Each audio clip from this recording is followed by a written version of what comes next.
It was supposed to be my day, my birthday. Instead, my sister, Claire, called me another man's mistake, then tossed a DNA test at me like it was some kind of joke. I stood there, my heart shattering, as she laughed, not realizing that her words would change everything forever. My name is Olivia. I've always been the one who held the family together. I didn't ask for much, just a little recognition, a bit of kindness. But birthdays? They were always a reminder that I was different, that something about me was broken. It was my 24th birthday. I had hopes that maybe, just maybe, this year would be different. Maybe this year, my family would actually celebrate me. But I should have known better. Claire was sitting on the couch, her usual spot, scrolling through her phone. She didn't even look up when I walked into the living room. "Happy birthday, Liv," she muttered, barely lifting her eyes from the screen. I plastered on a smile, trying to ignore the bitterness in my chest. "Thanks, Claire. Are we doing anything special today?" She shrugged, not even bothering to look at me. "Nah, just another day." I sighed, feeling the weight of her indifference. Claire had never been one to show emotion, especially not when it came to me. I wasn't the golden child like she was. And today, I was hoping for a little warmth, maybe from her, maybe from Mom, but it never came. I turned to go into the kitchen to get some water, but Claire's voice stopped me. "You know," she said, her tone suddenly sharp, "you've always been just another man's mistake." My heart dropped. I spun around, not sure if I had heard her correctly. "What?" She set her phone down, finally looking at me with that smug, almost smug expression she wore when she knew she was about to wound me. "You heard me. You're not even Dad's kid, Liv. You've never been part of this family. You're just, well, another mistake." The words stung like a slap in the face, my chest tightening with the force of them. How could she say that? How could she use my biggest insecurity against me? This wasn't just a hurtful jab, this was a deep cut. Claire knew the truth about my father, or lack of a father. But to hear it from her, to have her call me that, in front of me, on my birthday?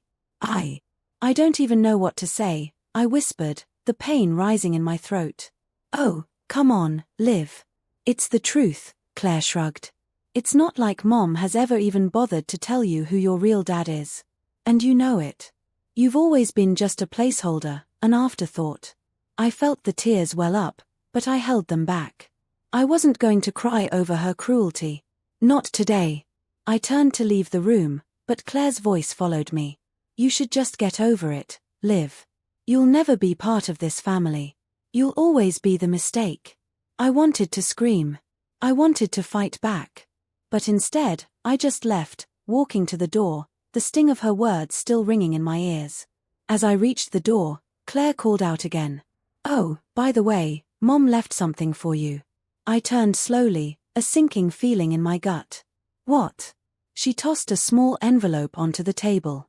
"A little something to help with your identity crisis." I stared at it. A DNA test. My heart dropped into my stomach. "What is this?" I whispered, unable to process it. "I thought it'd be funny," she said with a grin. "Maybe you should finally find out who you really are, instead of playing pretend all the time." I felt sick. Claire had just mocked me on my birthday, used my biggest fear as a joke, and handed me a DNA test like it was some kind of validation. I couldn't sleep that night. Claire's words kept ringing in my ears. I knew she wasn't the most supportive sister, but to attack me like that on my birthday? It felt like I was drowning in a sea of anger and hurt. The sting of her words about being another man's mistake kept replaying in my head, the humiliation burning with each thought. The worst part? It wasn't the first time she'd said something cruel. It was the way she delivered it, like it was just another passing comment. I couldn't get that damn DNA test out of my mind. The whole thing felt like a punch to my gut. It wasn't just the test, it was the message behind it. Claire had tossed it to me like it was nothing, like I wasn't worth her real effort. It made me wonder why she had to keep reminding me of my father's absence, my unknown history. I wasn't just asking for love, I was asking for some peace of mind, for a break from the constant reminder that I wasn't enough. Sitting on the edge of my bed, I stared at the envelope. It had sat there all night, unopened. I could still feel the weight of it on the table, mocking me, reminding me of Claire's cruelty. But somewhere deep inside, I couldn't ignore it. I had spent my whole life wondering who I was, wondering if there was a bigger truth out there that could answer the one question I'd always had: who am I, really? It was time. I walked over to the envelope and opened it, the paper inside rustling in my hands. As I slid the test kit out, I couldn't shake the nerves bubbling up inside me. Was I really ready to face the truth? I thought about my mom, about how she'd always dodged the question of my father, about how Claire had always rubbed it in my face, making sure I knew I didn't fit in with the family. I couldn't keep ignoring the truth, no matter how painful it might be. I called the number on the instructions and set everything up. The test would be sent off in the morning. It was a small step, but it was the first one I was willing to take. I didn't know what the results would say, but at least, for once, I was taking control. I wasn't going to let Claire or anyone else define me anymore. If I was going to know the truth, I was going to face it head on. The next day, I dropped off the test at the post office. My hands shook as I slid it into the mailbox.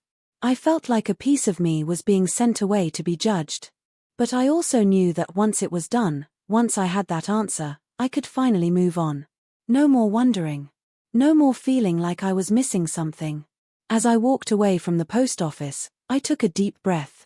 The weight I'd been carrying for years felt a little lighter. I was taking control of my story, finally. I didn't expect Claire to care about any of it. She'd already made her opinion clear. But I didn't need her to care. I was done seeking approval from her. I was done being her punching bag. And now, I was doing this for me. The next few days passed slowly, my mind racing every time I thought about the results. I kept reminding myself that the truth wouldn't change who I was. But deep down, I was scared. Scared that this test would somehow confirm the things Claire said, that I wasn't part of the family. That I was always going to be a mistake in someone else's eyes. But I couldn't live in fear anymore. I needed to face it. By the time I dropped the test off, I knew there was no going back. The pieces were in motion. The truth was coming, and I was ready to find it. A week passed. I tried not to think about the test results. But the waiting was excruciating. Every time my phone buzzed, I jumped, my heart racing with anticipation. I didn't know what I was hoping for: closure, maybe. Or maybe just an end to the constant questioning. But each time, it wasn't the answer I was waiting for. Each day felt like an eternity. I hadn't heard from Claire.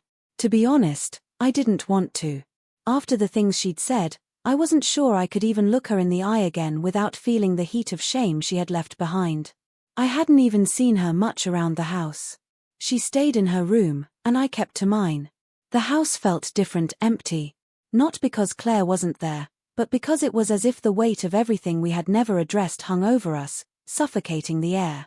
It was late Friday evening when I finally saw it, an email notification from the DNA testing company. I froze. My pulse quickened as I stared at the screen, the email subject line glaring back at me: "Your DNA results are in." I couldn't breathe. I clicked the link before I even realized what I was doing. The page loaded, slow and methodical. It felt like the longest moment of my life. When it finally appeared, the truth was right there, staring me in the face.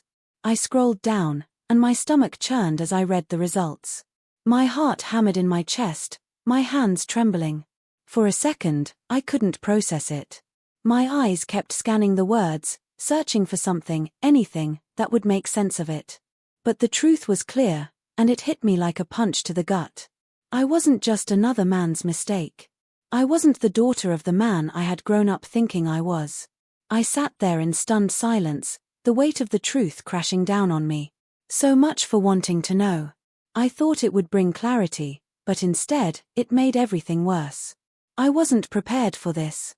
I wasn't prepared for the confirmation that my father, my real father, was someone completely different. I stared at the screen, the words mocking me now.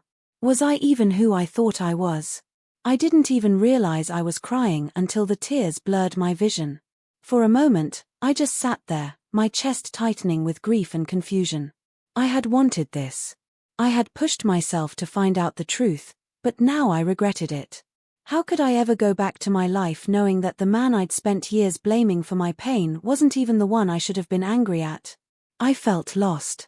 My identity, the one thing I had always clung to, was suddenly a lie. I didn't know what this meant for me or for my future. Who was I supposed to be now? But the questions couldn't stop. I had to know more. I had to know who he was, who I was. I could feel the old patterns creeping back in, the need for answers, the desire to know the truth. My father's identity had always been a question mark, a shadow in my life. And now, I had a name. But where did I go from here? What was I supposed to do with this knowledge? I glanced over at the phone. Claire hadn't reached out yet. She hadn't even apologized.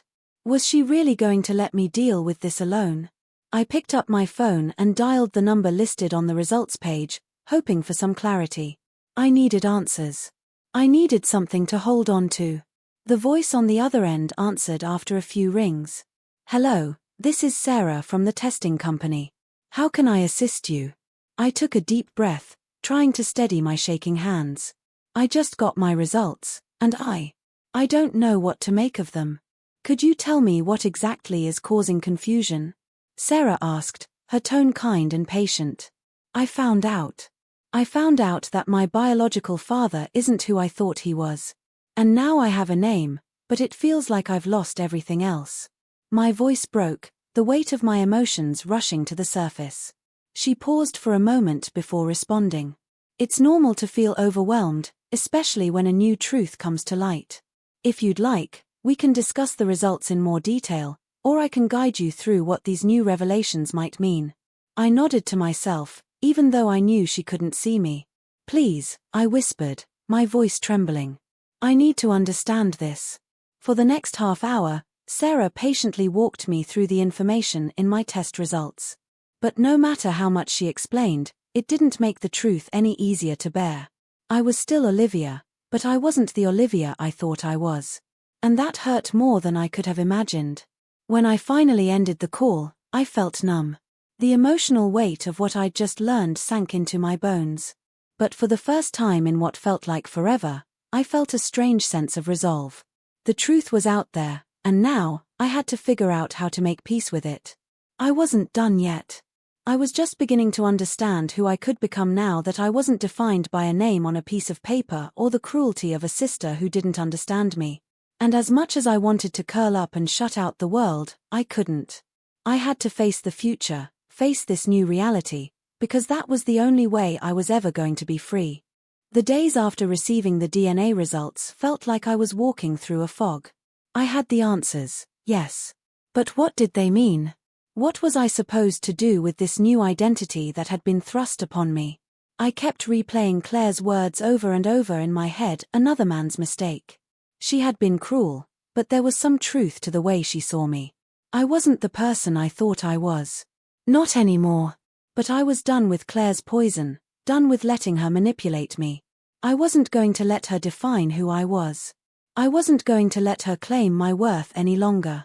I had spent my whole life measuring myself by other people's standards, first my father's absence, then my mother's indifference, then Claire's cruel mockery. It was time to take control. I couldn't shake the feeling that I was suffocating in my own life. I'd been living under the weight of the questions, the insecurities, the lies, and it was exhausting. The test had given me the truth, but it had also ripped open every wound I had been ignoring. I felt more exposed than ever. That evening, I knew I had to confront Claire. I couldn't let her get away with pretending everything was fine, pretending she didn't know how badly she'd hurt me. It was time for me to stop pretending, too. To stop pretending I was okay when I was anything but. I found her in the living room, flipping through a magazine. She didn't even look up when I walked in. Claire, I said, my voice sharper than I intended. She glanced at me, raising an eyebrow. What? You need something? I held up the envelope, the results still fresh in my mind. We need to talk. Her eyes flickered, just for a second, before she returned to her magazine. About what? I don't have time for your drama. I walked over, placing the envelope on the table in front of her. About this. She looked at it, then at me, a smirk pulling at her lips. Still going on about this? I thought we were past this, Liv. You're still hung up on your identity crisis. Stop pretending, Claire. You know this isn't just about a test. You've been tearing me down for years, and you think I haven't noticed. I stood taller now, feeling the weight of my words as I spoke them. You mock me every chance you get. You call me another mistake, and you think I'm just supposed to take it. No more. I'm done being your punching bag. Claire's smirk faded, and for a moment, there was something in her eyes, regret, maybe. But it vanished quickly, replaced by her usual indifference. Are you done? She asked, her voice cold. No, I snapped. I'm just getting started. I spent my whole life thinking I wasn't good enough. But I'm done with that. I don't need you or anyone else to tell me who I am. The truth is, I don't need your approval anymore. I never did. Claire didn't say anything for a long time. She just stared at me, and I couldn't tell if it was anger or disbelief in her eyes. But I didn't care. This wasn't for her. This was for me. I'm not the mistake you think I am, I continued, my voice shaking with the weight of everything I had carried. And you don't get to define me anymore. Not with your words. Not with your lies. She opened her mouth as if to argue, but I held up my hand, stopping her. No. I'm done. You don't get to hurt me anymore. I've spent enough time living in your shadow, and I won't do it anymore. I've found my own path, Claire. And it doesn't include you. Her face twisted in frustration, but I could see the cracks forming. For the first time, she wasn't the one in control. I was. I didn't come here for a fight, I said, my voice more steady now. I came here to let you know that I'm done. I'm moving on. From everything. I turned to walk away, but I heard her voice behind me. Liv, her tone was quieter now, softer, almost like she was trying to reach me. I didn't know you felt like that. I paused for a moment, but didn't turn around. I knew her well enough by now. She wasn't sorry, not really. She was sorry she'd been caught. Sorry I was standing up for myself, when I had always let her walk all over me. I know, I said, my voice barely above a whisper. But I'm not sorry anymore. I walked out of the room, the weight of the conversation sinking in. It wasn't over, not really. I knew Claire wouldn't change overnight. But this was a new beginning for me. It was the first time I had spoken my truth, the first time I had stood up for myself. And for once, I wasn't apologizing for it. The hardest part was behind me. I had faced my fears, faced the truth, and I was still standing. And for the first time in my life, I felt proud of who I was becoming.